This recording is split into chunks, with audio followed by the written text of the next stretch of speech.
नहीं, ऐसा नहीं है। देखिए, एक बात समझिए, मैंने पहले भी कहा था कि बाय इलेक्शन गवर्नमेंट का इलेक्शन होता है। आप बंगाल का देखिए, टीएमसी सभी सीट पर आ गए। हिमाचल का देखिए। तो सवाल ये नहीं है, नरेंद्र मोदी जी को छोड़ के सारे लोग 2-2 दिन कैंप किए। सीएम साहब गए, डिप्टी सीएम 2-2 दिन रहे, मांझी गए, चिराग जी गए, ललन बाबू गए, संजय झा जी गए, सारे मिनिस्टर वहीं थे, घर घर गए सारे मिनिस्टर। तो आप उठा के देखिए ना भैया, एक बात आप समझिए, जो एनडीए का वोट कोर वोट है, एक भी वोट नहीं दिया जदयू को। बाबू साहब के एक भी वोट जदयू को नहीं पड़ी, टोटल वोट इंडिपेंडेंट को पड़ा सारे बूथों पर। तो आप अपना वोट तो ले नहीं पाए, एनडीए का कोर वोट कहां ले पाए? अत्यंत पिछड़ी जाति और पिछड़े के वोट से ये आगे हैं। आप अंदाजा कीजिए ना, बीमा जी और कल्याण मंडल एक ही स्वजातीय से आते हैं, तो गंगोता समाज के लोग बीमा देवी जी को कम दे करके कल्याण मंडल जी को दे दिया। सवाल वो नहीं है। दूसरी बात, जिन लोगों के लिए बीमा जी ने कुर्बानी दी, हमने तो उनकी गलतियों के लिए क्षमा मांगा सबसे कि हम हाथ जोड़ते हैं, माफ कर दीजिएगा। जिन लोगों के लिए कुर्बानी दी वो तो 1 घंटा गए, जो सरकार में थे पूरा विधानसभा वहीं रहे, और जिन लोगों को कुर्बानी जिन लोगों के लिए दी गई वो 1 घंटा गए। उसके बाद निर्दलीय को 30% माइनॉरिटीज का वोट मिल गया, तो इनके वोट कट गए, तो परिवार गया, सबको की जिंदगी खत्म हो गई। जिनके लिए कहावत है जातो गमाए भातो न खाए, तो जिनके लिए इन्होंने सब कुछ कुर्बानी दी, रियल में बीमा जी ने कुर्बानी दी, वो जिस परिस्थिति में है रहेंगी, मैं साथ हूं, रहूंगा। मैं आपको वचन देता हूं कि ईमानदार प्रयास होगी मेरी। आने वाले समय में भी जो बाय इलेक्शन है, अभी भी जरूरत है एक होकर के चुनाव लड़ने की। रुपौली में ना तो ये माले वाले को भेजे, ना सीपीआई को भेजे, ना सीपीएम को भेजे, ना कांग्रेस को पूछे, किसी को पूछा ही नहीं। पप्पू यादव तो इनके लिए लगता है कि दूध बातर वाला माछ, अब भात बातर वाला कहानी नहीं है, दूध वाला वही है। इन्होंने तो पूछा ही नहीं, कहा ही नहीं हमें जाने के लिए, जरूरत ही महसूस नहीं की। फिर भी हमारे सारे लोग और हमको जितनी क्षमता थी, हमने इंडिया गठबंधन के साथ हम खड़े हुए। जरा हम उस पप्पू यादव को समझना चाहते हैं, जिस विनोद भारती ने पप्पू यादव को हराने के लिए पूरी ताकत लगा दी, फिर पप्पू यादव ने अपना आशीर्वाद उनको दिया। देखिए ना, को समझना जरूरी है। बिल्कुल समझिए भैया, हमारी जो सामाजिक और राजनीतिक पृष्ठभूमि है वो समाज के गरीब कमजोर तबके का है, पिछड़े और अत्यंत पिछड़ी जातियों का है। हम यदि उनके सम्मान, स्वाभिमान और अभिमान के साथ ही खड़े हमें रहेंगे। हम एक पप्पू यादव का व्यक्तिगत जीवन का कोई औचित्य नहीं है, मेरे लाइफ पर गरीबों का अधिकार है, मेरे परिवार से ज्यादा है, इसको पहले आप समझ लीजिए। मेरी फैमिली का अधिकार सेकंड है, और गरीब और आम आदमी का अधिकार मेरे लाइफ पर पहले है। दूसरी चीज सर, आम आदमी और गरीबों के लिए हम एक बार नहीं 1,00,000 बार कानून तोड़ सकते हैं। जितनी बार 353 धारा जिसको लगाना हो लगाएं। मैं गरीबों की आजादी के लिए कुछ भी कर सकता हूं, कुछ भी सर, कुछ भी। तीसरी चीज, बीमा भारती ने एड़ी चोटी एक नहीं किया, बीमा जी का इस्तेमाल किया गया। गंगोत्री समाज और अत्यंत पिछड़ी जाति समाज सब दिन पप्पू यादव के साथ रही है और जिंदगी भर रहेगी। मैं उनके साथ खड़ा हूं, रहूंगा।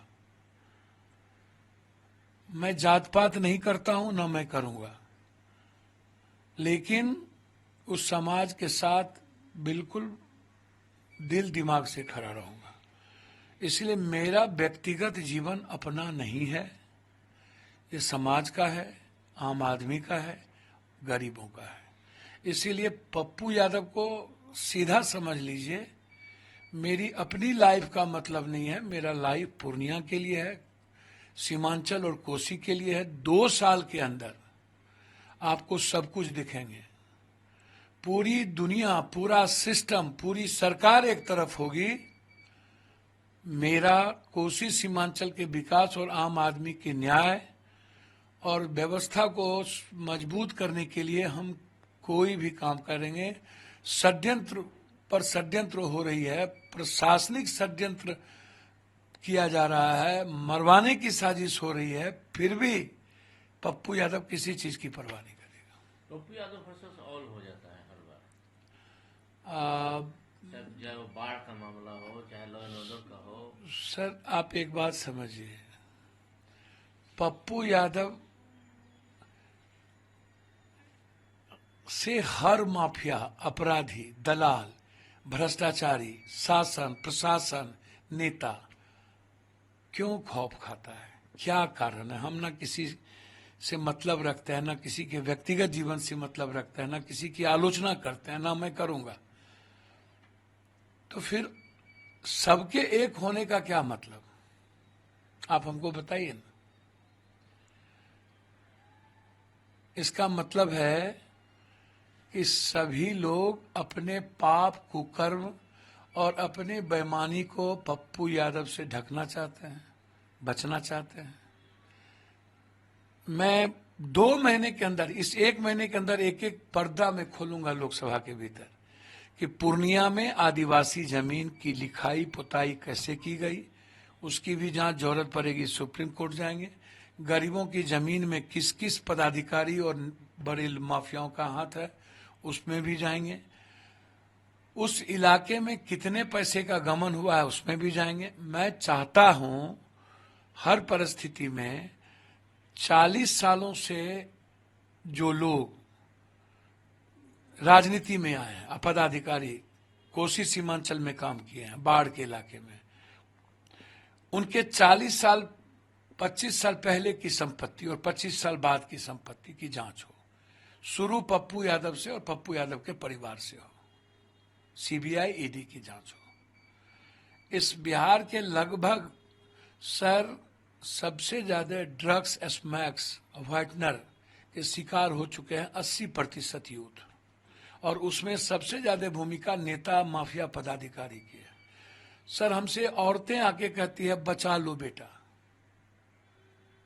और उसमें ये लोग ड्रग्स का काम पूरे बिहार में, हमारे इलाके में तो समझिए 90% यूथ ड्रग्स, स्मैक और व्हाइटनर के शिकार हो चुके हैं, कोरेक्स के शिकार हो चुके हैं, नेपाल और बंगाल के, बांग्लादेश के कारण।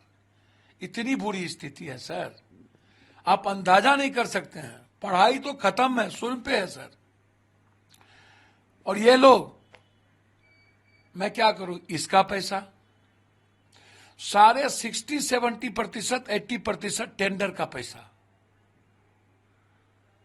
जितने टेंडर होते हैं सब इन माफियाओं, एक एक व्यक्ति को 10-10, 20-20 टेंडर।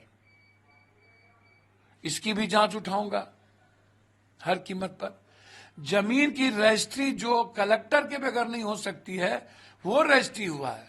जो जो कलेक्टर रहे हैं पूर्णिया में, उस इलाके में, और जो जो पदाधिकारी, उसकी जांच, और उन नेताओं की जांच उठाऊंगा जो 20-25 सालों में एमएलए, एमपी, मंत्री, संतरी बने हैं, उनकी संपत्ति कितनी है। तीसरी, जो नेता अपने क्षेत्र में मां, बाप, भाई, बहन के नाम से कंपनी बना करके बेटा के नाम से टेंडर लिया है, ठेकेदारी किया है, वो क्यों लिया? अपने अपने क्षेत्र में जाके सर काम लेना, इसका मतलब है आप प्रभावित कर रहे हैं। तो ये क्या लाभ नहीं है, फायदा नहीं है। इसको लेके मैं हाई कोर्ट जा रहा हूं और ये मामला सदन में उठाऊंगा। कि इन लोगों की संपत्ति की जांच की जाए और किस किस नेताओं के बाप दादा नाना के बेटा के नाम से, माए के नाम से, और कितने सर 100 200 करोड़ का RWD और पूल निगम में इन लोगों का टेंडर है, और लगभग बिहार के नेताओं की यही स्थिति है। तो मैं तो जांच चाहता हूं सर, जांच जांच जांच, सीबीआई और ईडी से जांच, विजिलेंस से जांच चाहता हूं। संविधान हत्या दिवस बीजेपी, अब राजनीति सबको करने का राइट है, वो राजनीति करते हैं, करते रहने दीजिए, फिर किसकी सरकार आएगी तो दूसरी राजनीति होगी। सर उसमें हम क्या कर सकते हैं? विकास की बात तो कुछ होती नहीं है, रोजगार की बात होगी नहीं, नीट की बात होगी नहीं, एजुकेशन की बात होगी नहीं, महंगाई की बात होगी नहीं, किसानों की बात होगी नहीं, रोजगार की बात होगी नहीं, आयुष्मान की बात करेंगे नहीं, जनधन की बात करेंगे नहीं। सर एक भी रोजगार पर कभी चर्चा होती है? हमेशा हमेशा मुद्दों को ढकने के लिए एक नई बात, युवाओं की आवाज को डाइवर्ट करने के लिए एक नई बात, किसानों के मुद्दों को ढकने के लिए एक नई बात। जब कोई चीज नहीं बचता है तो कोई चीज निकालो। आप बाबा साहब अंबेडकर के संविधान को पर आप इस तरह का टिप्पणी, संविधान हत्या दिवस, ये तो सीधा अंबेडकर साहब पर के विचारों पर सीधा सवाल खड़ा करना है। ये कांग्रेस से आपका राजनीतिक प्रतिद्वंद्विता क्या है वो बिल्कुल डिफरेंट है। संविधान को आप हत्या दिवस के रूप में यह शब्द का इस्तेमाल नहीं कर सकते, नहीं करना चाहिए।